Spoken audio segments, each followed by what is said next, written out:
This is your boy Shafferspeeks, man. Let's get right into it. The Flash, Season 6, Episode 6, License to Elongate. Now, in this episode, things get on a switcheroo here. It gets a lot lighter, a lot funnier. Shout out to Danielle Panabaker for directing her very first episode of The Flash. She did a great job, in my opinion. We get a very James Bond Casino Royale kind of episode tonight. Ralph and Barry go out to Midway City to further investigate and work on this Sue Dearborn case. Ralph says, "Look, man, in this type of mission, this type of swanky ass area, we're gonna have to blend in. We're gonna have to be suave and tact. We're not gonna be superheroes."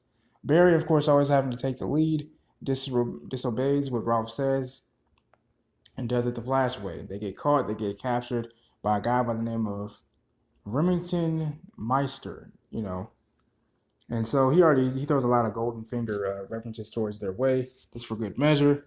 And it's while they're tied up that Ralph and Barry have a bit of a heart to heart. Ralph says, "Look, man, even though you've always been the Flash, it's very important that Barry Allen gets some recognition and acknowledgement as well. You're not just the Flash, you're Barry Allen too."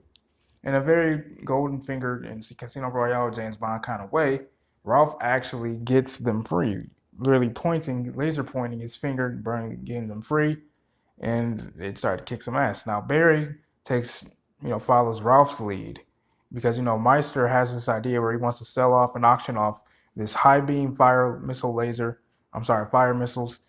directed towards Central City. They have to stop that. Now it's very funny in my opinion in this very episode. Barry pretends to be drunk, stumbles on stage and knocks the missile about the way and thwarting Meister's plans. Later on in Central City, Joe and Ralph pull a fast one on Barry because the Flash is supposed to present Elongated Man to the city, things of that nature.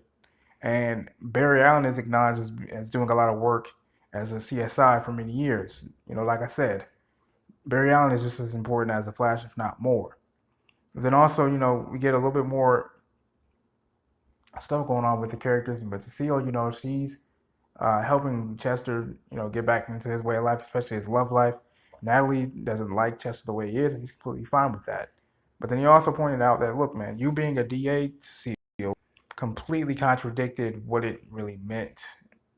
Basically be a DA. You should be a metahuman the defense attorney, and that's what she ended up becoming. So she basically helping Chester, which is my point in full circle, helping Chester helped Cecile realize that her being a metahuman DA was actually the right calling card for her after all. But then also blood work, he becomes Ramsey becomes full-on blood work on this. He actually attacked Ralph at the very end of the episode, and that actually gave me a little bit of the creeps, the way he did it. Because the next week's episode, the next couple weeks, we finally get blood work taking control of the Flash in Part 1, Season 6, Episode 7, The Last Temptation of Barry Allen, Part 1. I look forward to that, and Part 2, December 3rd. So let me know what you guys think, man. This has been your boy Shafferspeeks. I love you guys. Wish you guys to like, peace, and love. Oh, yeah, before I forget anything else, a lot of stuff happens as well. Allegra and Nash actually breach their way into the Marnuvo, which is the Monitor's little secret hideaway, the Anti-Monitor's hideaway. And Nash believes that Marnuvo, the Monitor, is nothing but an evil person who just wants to spread fear from universe to universe and nothing else. He also slipped, Allegra, the big elephant in the room, that Barry Allen is the Flash. Nash and Allegra are actually related, which I thought was pretty shocking. And there you go. But there you guys have it, man, for tonight's episode. This has been your boy Speaks. I love you guys. Hit the like button, hit the subscribe button. Peace and love.